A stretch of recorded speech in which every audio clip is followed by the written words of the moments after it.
এখন প্রায় দুপুর 12টা উপর হয়ে গেছে, 12টা 20 মতো হয়ে গেছে। এবার দোকানটা বন্ধ করে দেবো, ঠিক আছে। সকালবেলা যেমন রোজকার খুলেছি, আর ঘুগনি আলুর দম ডিম সেদ্ধ যা করেছিলাম সব হয়ে গেছে। আর রাস্তায় একটা লোক নেই, দুপুর হয়ে গেছে, কোথায় লোক থাকবে? দেখো একটা রাস্তায় লোক নেই, দেখতে পাচ্ছ, রোদ্রে ভরা। আর এখানে চলো, এখানে যেটা যেখানে রাখা সেটা সেখানে রাখি, রেখে আবার বিকেলে আসবো খুলতে, পরিষ্কার করে দিই, আচ্ছা। বাসনটা ধুতে হবে। তো চলো, দোকানটা ভালো করে পরিষ্কার করে গুছিয়ে যেটা যেখানে থাকা সেটা রেখে আবার কথা বলছি। চলো এইটা উঠিয়ে দিই ভিতরে।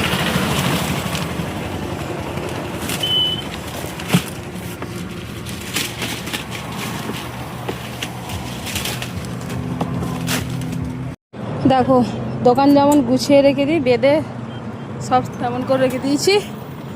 আবার বিকেলে দেখি আকাশের ওয়েদারটা যদি ভালো থাকে তারপর আসবো। চুল মন কি অবস্থা, তা দেখো তেমন গুছিয়ে নিয়েছি।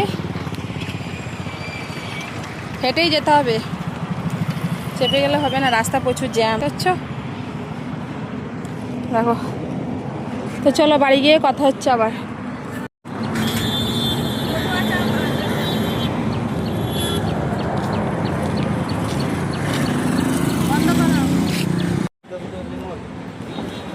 রাস্তা ফাঁকা পুরো, দেখছো কত রৌদ্র, হেঁটে হেঁটে যাচ্ছি সাইকেল নিয়ে। বাড়ি এসে গেছি, দেখছো কতটা পরিমাণে ঘেমে গেছি, কতটা ঘাম হচ্ছে।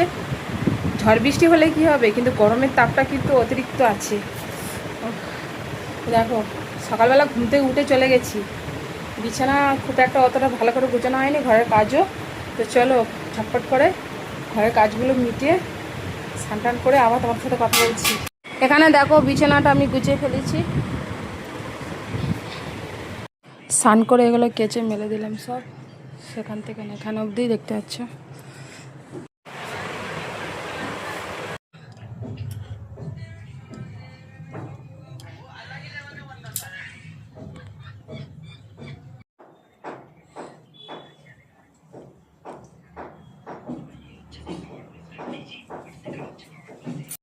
ভাতটা বসিয়ে দিয়েছি,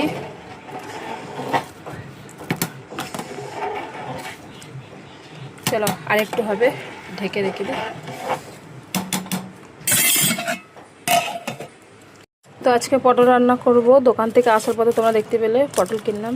আর এখানে দেখতে পাচ্ছ মাছের মাথা আছে, কালকে যে মাছ রান্না করেছিলাম এই মাথাগুলো নিয়েছিলাম, তো মাথাগুলো রেখে দিয়েছিলাম, আর বাবুর জন্য একটা মাছ রেখেছিলাম। তো চলো মাছটা ভালো করে ধুয়ে নিয়ে এসেছি, লবণ আর হলুদ মাখিয়ে ভেজে নিই।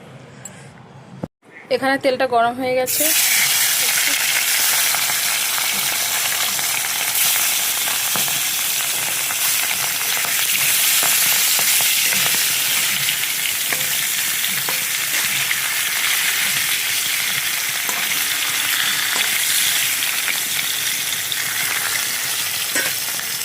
মাছের মাথাটা ও মাছটা ভাজা হয়ে গেছে লাল লাল করে, এবার তুলে নেব। সেই মাছ ভাজার তেলের মধ্যেই পটলগুলো দিয়ে দিলাম।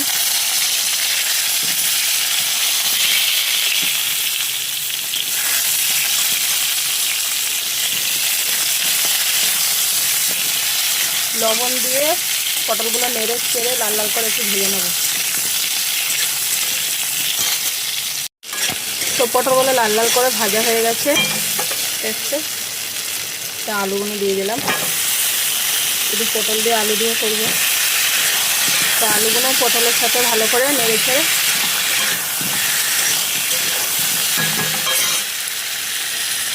তো মশলাটা দিয়ে দিই। এর মধ্যে সর্ষে, জিরে, লঙ্কা, হলুদ সব একসাথে বেটে নিয়েছি।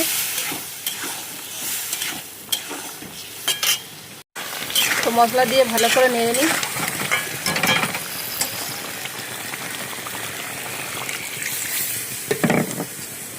বেশি জল দিলাম না, মাখা মাখা করবো, যেহেতু পটল আলু দিয়ে মাছের মাথা দিয়ে একটু মাখা মাখা মতোই করবো। তো চলো পরিমাণ মতো লবণ দিয়ে ঢেকে রেখে দিই।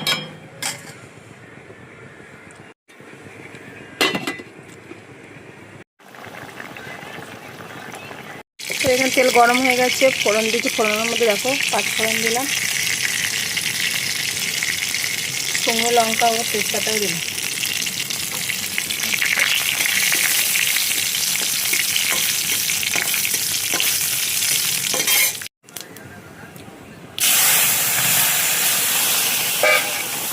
তো ভেজে রাখা মাছের মাথাগুলো ভেঙে ভেঙে দিয়ে দিলাম।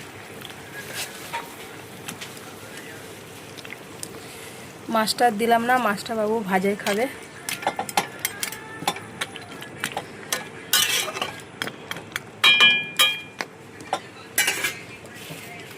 তো এর উপরে একটু ধনে গুঁড়ো ছড়িয়ে দিলাম, দিয়ে আর কিছুক্ষণ ঢেকে রাখি, নামিয়ে নেবো। তো তরকারিটা হয়ে গেছে, দেখতে পাচ্ছ, দেখো আলু গলে গেছে। চলো নামিয়ে নি।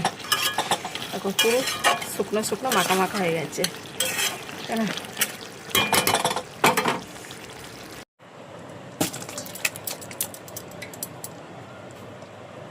তো এখানে খেতে বসে পড়েছি। আচ্ছা, আর কিছু তেমন করলাম না, দোকান থেকে এসে আর কি করবো বলো, আবার তো দোকান খুলতে যেতে হবে, তাই না? আর খাওয়াতে সব কিছু করা, তাই একটা তরকারি করেই ভাত খাচ্ছি।